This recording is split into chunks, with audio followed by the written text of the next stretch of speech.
प्रधानमंत्री नरेंद्र मोदी ने 79वें स्वतंत्रता दिवस के अवसर पर लाल किले की प्राचीर से देश के युवाओं के लिए एक बड़ा ऐलान करते हुए 1 लाख करोड़ रुपए की योजना लागू करने का बड़ा फैसला लिया। पीएम मोदी ने कहा कि प्रधानमंत्री विकसित भारत रोजगार योजना आज से ही लागू हो रही है। इस योजना के तहत निजी क्षेत्र में पहली नौकरी पाने वाले युवाओं को 15,000 रुपए सरकार की ओर से दिए जाएंगे। जो कंपनियां ज्यादा रोजगार देने के लिए प्रयास करेंगी उनको भी सरकार की तरफ से प्रोत्साहन राशि दी जाएगी। प्रधानमंत्री विकसित भारत रोजगार योजना करीब 3.5 करोड़ नौजवानों को रोजगार के नए अवसर प्रदान करेगी। तो चलिए इस योजना के बारे में विस्तार से आपको सब कुछ बताते हैं। प्रधानमंत्री विकासशील भारत रोजगार योजना PMVVRY भारत सरकार द्वारा शुरू की गई नवीनतम रोजगार संबंधी प्रोत्साहन योजना है। अगर आप एक नियोक्ता यानी कंपनी या एम्प्लॉयर हैं और अपने कंपनी में कर्मचारियों की संख्या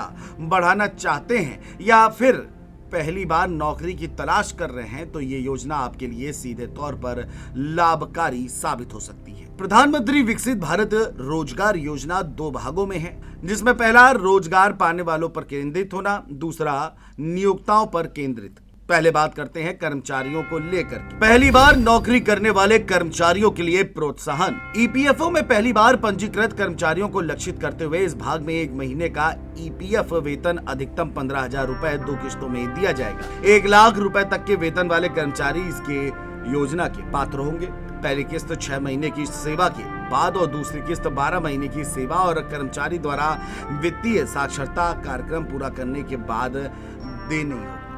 बचत की आदत को प्रोत्साहित करने के लिए प्रोत्साहन राशि का एक हिस्सा एक निश्चित अवधि के लिए बचत साधन या जमा खाते में रखा जाएगा और कर्मचारी बाद में इसे निकाल सकेगा। नियोक्ताओं या कंपनियों को सहायता, ये इस योजना का दूसरा भाग है जो सभी सेक्टरों में अतिरिक्त रोजगार सृजन को कवर करेगा। नियोक्ताओं को 1 लाख रुपए तक के वेतन वाले कर्मचारियों के लिए प्रोत्साहन राशि मिलेगी। सरकार कम से कम 6 महीने तक निरंतर रोजगार करने वाले प्रत्येक अतिरिक्त कर्मचारी के लिए 2 वर्षों तक नियोक्ताओं को 3,000 रुपए प्रति माह तक का प्रोत्साहन करेगी। क्यों महत्वपूर्ण है ये योजना? ये पहल युवा पीढ़ी के लिए पहली नौकरी पाने का आकर्षण अवसर लेकर आई है, कंपनियों को भी रोजगार बढ़ाने के लिए प्रेरित करती है और इसे लागू करने से देश में रोजगार की संस्कृति को एक बड़ा बढ़ावा मिलेगा। जानिए कैसे करना होगा आवेदन।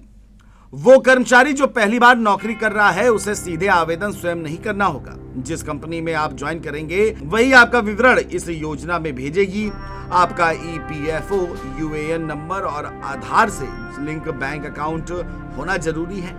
कंपनी EPFO के ECR यानी कि इलेक्ट्रॉनिक चालान कम रिटर्न्स फॉर्म में आपकी सैलरी और ज्वाइनिंग लेटर सही भरती है। सरकार उस डेटा को वेरीफाई करके 15,000 का बोनस आपके बैंक अकाउंट में भेज देती है। फिर नियोक्ता या कंपनी EPFO पोर्टल पर लॉगिन करके ECR फाइल करे। कर्मचारी का UN, आधार, बैंक डिटेल और सैलरी की सही जानकारी दर्ज करे। सही कर्मचारियों की ग्रॉस सैलरी और ज्वाइनिंग डेट सही दर्ज करे। अगर डेटा में गड़बड़ी पाई गई तो ये योजना का लाभ कर्मचारी और कंपनी दोनों को नहीं मिलेगा। वहीं इस योजना को लेकर के ध्यान रखने वाली बात यह है कि स्कीम केवल पहली बार नौकरी करने वालों के लिए है।